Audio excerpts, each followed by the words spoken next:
the show I'm the BMD on your Rogers TV network, Meet the Band, and we are doing our new episode here, Behind the Scenes, live at the Regent Theatre, watching the band set up, and we have a legendary star on our menu tonight, Greg Goddo, known as Goddo. Goddo, yes. 50-year career.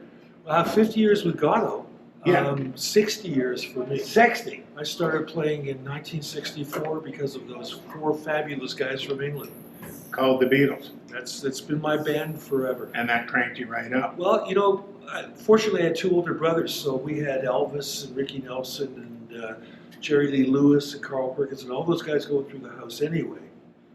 And then my brother brought home the first Beatlemania album where there's that famous shot of them in half in silhouette. And I remember looking at it, I was 12, and I said, they look stupid. And then he dropped the needle on the groove, It Won't Be Long came on, and my life changed instantly. I mean, it was just like somebody turned a light bulb on, or an epiphany, or whatever they call those things. And I said, I'm going to be a musician for the rest of my life. And 60 years later. So from there, can you continue telling us about your journey? You're here tonight. What kind of show is the audience going to expect? Well, it's going to be diversified. I mean, I've written big catalog. I've written a couple hundred songs. In fact, the Eddie Kramer that did all the Jimi Hendrix records and everything, he's become a great friend. And he says he likes to sing in his own way.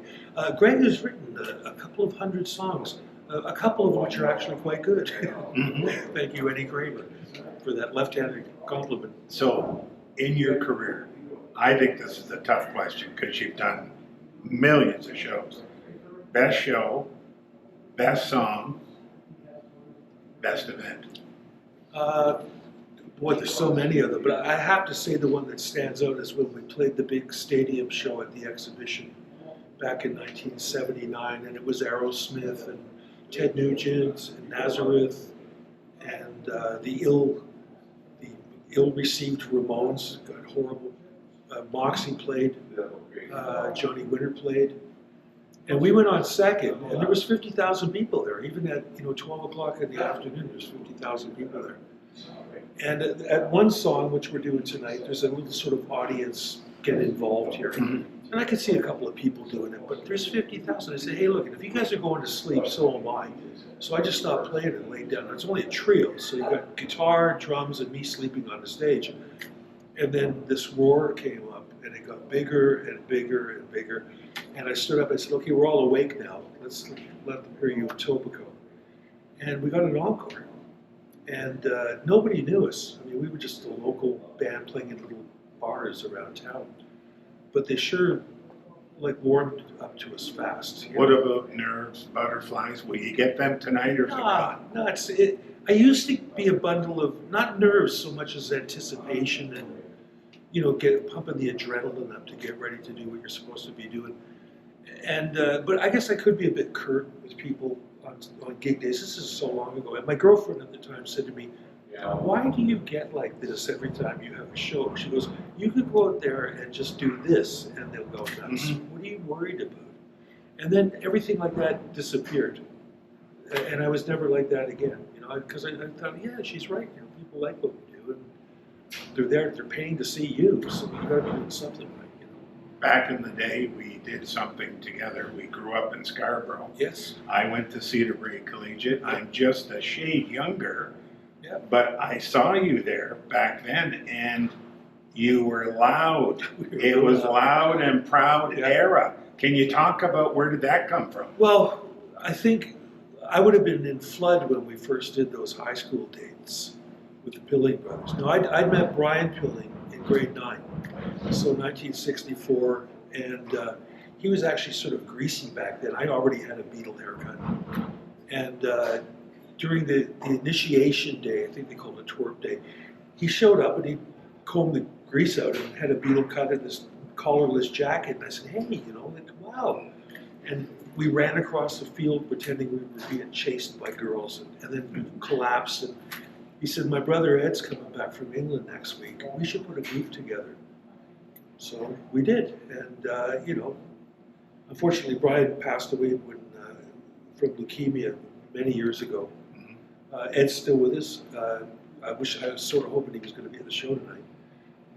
Who knows, he might. He may walk in. Yeah, be nice. So what was the loud sound Oh, era? well- You're known for cranking it up. Well, we got... Was it the competition or? No, the music at that time, different phases with the Cream and Hendrix, and it just started getting louder anyway, generically.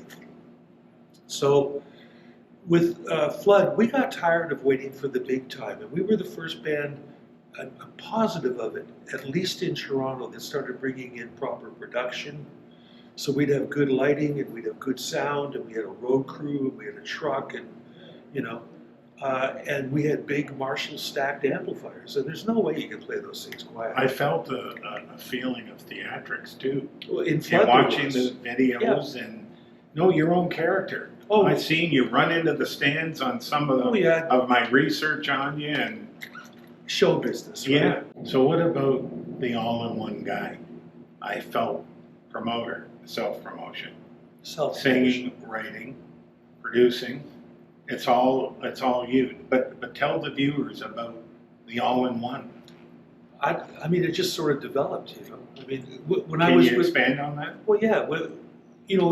Some of the songs that I've been playing for 50 years with Goddo, I wrote them during the Flood days. We have one particular song that we've never really played live. I did it on a TV show once, playing piano, because I don't play them. You just catalog it? It was on an album, and I played piano because I wrote it on the piano, but I'm not a piano player. But we did it on live television, which was a complete, that's how much stuff we had back then, or I had. Mm-hmm. But, some of those songs, like Cock On, which we're not doing tonight, is this story about Flood, doing that Flood in the Nud picture that we did for a magazine. Influences growing up. I know you mentioned Beatles. Kinks, Only Beatles? Stones. Kiss, Stones. So British the Invasion. originals. But I also loved Roy Orbison. Like I said, my brothers were into Elvis and Bo Diddley and all those early rockabilly guys, Jerry Lee Lewis and all that. So it was all in there. And then, of course, you get the first Beatles album and roll over Beethoven's song. You go, I know this song.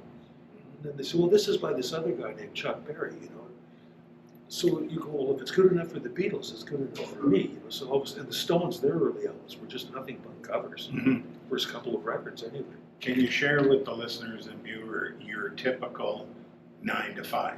And only basics 9. It's probably longer. I don't have a 9 to 5. But people know it as 9 to 5. Okay. So a typical day, let's say. Well, I don't work, for starters, because, ostensibly I'm sort of, finished with working, except for the fact that we're going to be doing a tour with the fine people at Blackrose Entertainment as a appearing, tonight in case in point. But you're still selling out. Yeah. That's motivation. Cup of tea in the morning, check my email. Okay, let me put it this way. I wrote a song called Rockstar, and I was sitting by the fireplace when we had one, and I was thinking, what have I got to do tomorrow? I got to drive my daughter to school, I got to pick up groceries, I got to pump some gas, and I wrote this song about, but I'm a big rock star and I'm okay, right? Because it was all the most mundane things that you could possibly do in the space of 9 to 5. Yeah. But that was my day, Occasionally I'd pick up a guitar and write something, or be driving. So you practice what you preach, obviously. Yeah, but the songs, for instance, like some of them just appear in my head. Like I can see it like it's on ticker tape, So writing style, it just comes Whatever to you comes, yeah. from a dream or looking over there, looking yeah. there. I'll maybe be listening to something on the radio and go, hey, I got a better idea than that. I dare them to try and find out where I stole it from. Interesting, Yeah, interesting. But everybody does it, So what can the audience, I cut you short on that, please expand on it again. What can the audience expect tonight? You started and we went off tangent. Well, we've got a Flood song in the set as a tip of the hat to Brian and Ed. You see, that's right. Yeah, I got off on a tangent. I was writing these songs, but they didn't want to know about them. And my mom even said to Brian one day, Mike Gregory is writing some really good material. You might want to have a listen. And he goes, with all due respect, Mrs. Goddo, Flood's my band. Wow. And that's when I quit, because Shotgun. he was telling my mother this. You never tell a guy's mother anything. No. So she told me, and within 2 weeks I was out of the band. I I am writing some good material, and if they're never going to do them, why am I putting in all this time? So I thought, okay, now I'm the dictator, So we talked a little bit about Flood starting, swinging to Goddo, maybe some other ones in between. I'd like to know how you develop your ideas, how you develop a band. Is it just friendship? Well, I was lucky to have screening people, or Marty and I were high school friends, and so we played a lot in early year, grade 9. I think I was in grade 9 3 or 4 times. I can't remember. Grade 10, whatever. I think I got to 10 somehow, and so we'd always played music together. The last thing we did together was when Hey Jude was #1, and I played. Marty was playing drums. We had a guy that would end up playing piano with us. He's a professor of music now. Great musicians in that school. Jim Morgan, who became a huge recording engineer. And I was 18 years old, so could I sing Hey Jude? Oh yeah. So we actually got the orchestra to play all the horn lines at the end of it, the way the Beatles do in that video. And then you got 1,500 kids there singing the na-na-na-na-na part, right? beautiful. And after we finished it, I walked out of the office and said, I quit. I've got other things to do, and I never went back. Wow. It was my swan song. Social media IDs, spit them out if people want to continue this conversation. All right. Well, yeah, well, I love to. I do have a presence on Waste to Book, I call it. I think I invented that stupid term, but probably not. There's a number of Goddo ones out there. Friends and fans of Goddo. I hate the word fans. Supporters. There's another Goddo. There's a bunch of them up there, and I do read them. Usually they're telling me what an obnoxious goof I am. I just have to weather the storm, as you will when you get famous. And I think social media is a great thing, especially something like Facebook, because I use it solely to promote what I'm doing, whether it's selling books or T-shirts or promoting these wonderful guys who are promoting me. It's everybody working together. So I say yes, use the social media, but not so that it detracts from other things that you could be doing, like writing songs and writing books and all that stuff. Wonderful, wonderful time, sir. Thanks for sharing the time. I'm the BMD. You are listening to Meet the Band live from the Regent Theatre. Behind the scenes is the episode we are doing here, and we're so happy we have committed the BMD to bow down to the legend himself, Goddo. And I saw him back. Show me the money, man. I got you. Well, you're getting it tonight. Sold out show here at the Regent Theatre. Anyways, what we finish off with, if you've been happy, tell a friend. See you next time. And if you're happy and you know it, clap your hands. So there you go.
folks, it's the BMD back here in Scott's Corner, live at the Regent Theatre, and we are so happy to have Scott Templeton from Blackrose Entertainment and Partner and Inc.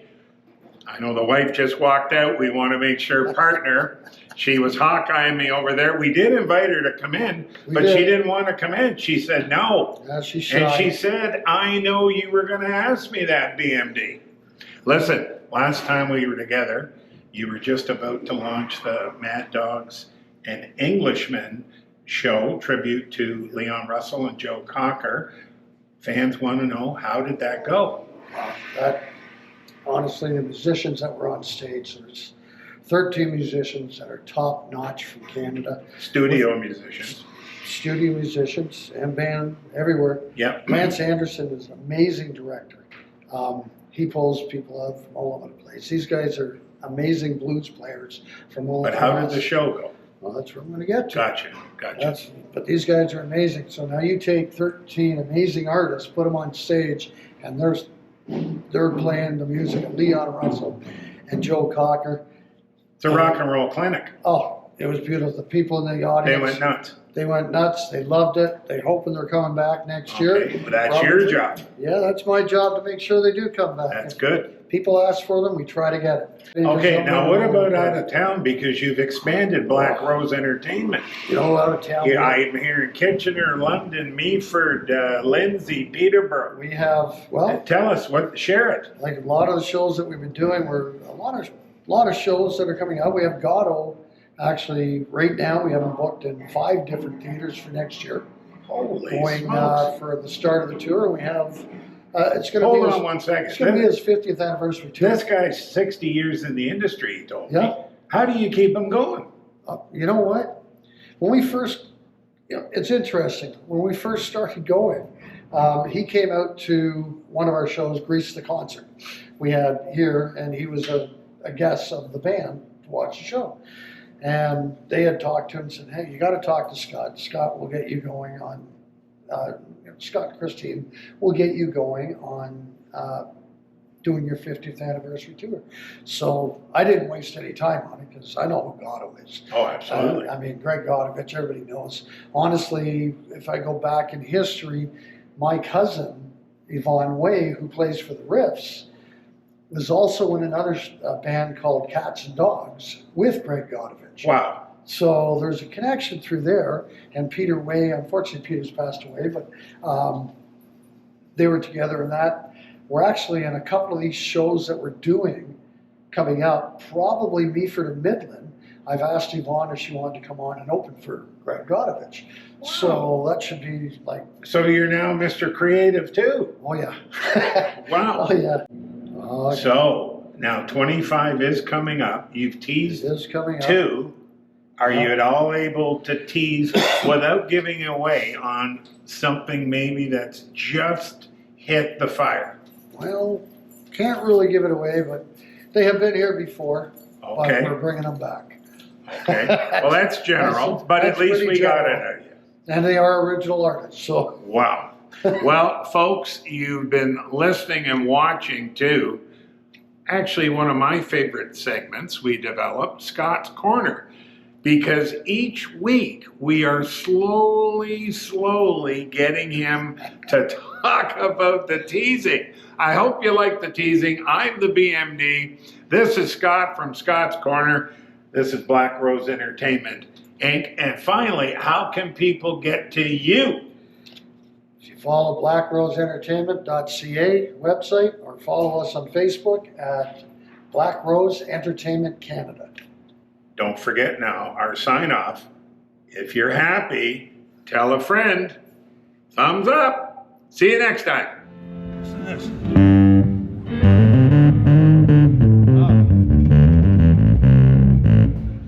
He built that right into it. That's in the guitar? It's from this. It's called a black ice capacitor. Oh, nice. He says, I know you like that Jack Bruce sound, Yeah, so yeah, I yeah. put it in there for you. So if you leave it like that, Yeah. it's clear. Yeah. So you do this.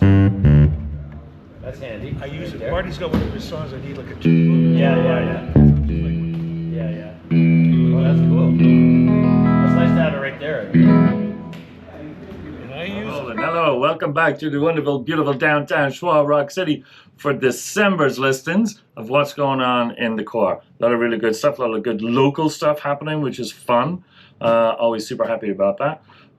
December 21st, just so you know, we're obviously here at Kops Records.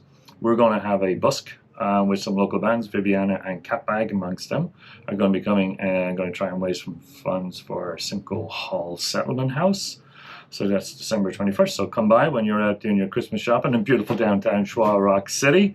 And anyway, I got a whole bunch of notes here to let everybody know what's going on. December 16th, the Anti-Queens and Pew Pew Pew are going to be over at the Biltmore, which is awesome. Also at the Biltmore, a bit of a Christmas show. Local three-piece The Stables with the fabulous BA from The Hammer is going to come in. That's going to be a pretty rad show. Again, stables are like, stables are a staple of Oshawa's Blackrose scene, which is awesome. So I was looking forward to that, which is always fun. And then over at the 222 on December 28th, you got the Dayglow Abortions coming in. That's a pretty good show. I think Boneless Productions is doing that, so that's basically a hometown show for that cat, which is fun. That's in the old dungeon for those of us who know these things. Also on the same night over at the Tribute Community Center is Blue Rodeo. And of course, Blue Rodeo has a Greg Keeler who lives over in other side of the Highway 115. So Durham Region dudes, which is good, another hometown. And then let me see who else we got in here. Also then on December 31st at the main hall, I believe it is in Bond Street, we've got Crownland. So nice to have those guys home as well for the holidays. So I think that's it. Obviously there's lots of shows at the Regent, small shows at Cork and Bean, other shows at the Biltmore. But I think when you're talking about like the local stuff, which obviously is like close to our heart here in the Kops, that's the stuff that I would tell you to pay attention to. And it'll be a long, long time. Weighing heavy on my mind.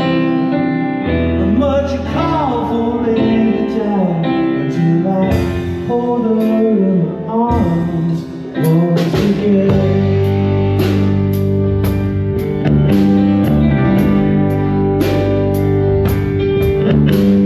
I used to be wanted, came and took my hand.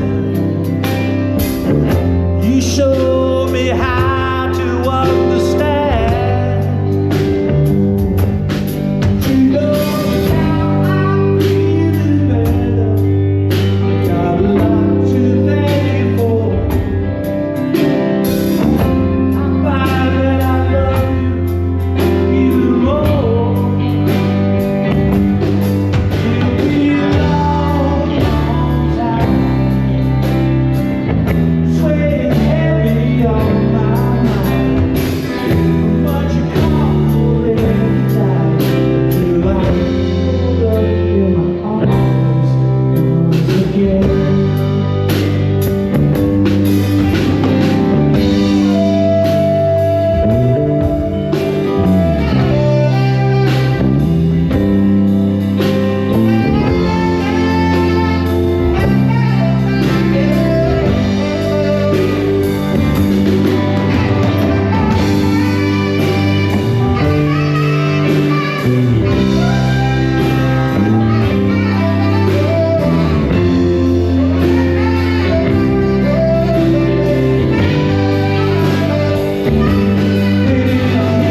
Long, long time. Swaying heavy on my mind. Hey folks, the BMD here on my show Meet the Band. If you or your group would like to be a guest on the show, email us at thebmdpodcast@gmail.com. See you then.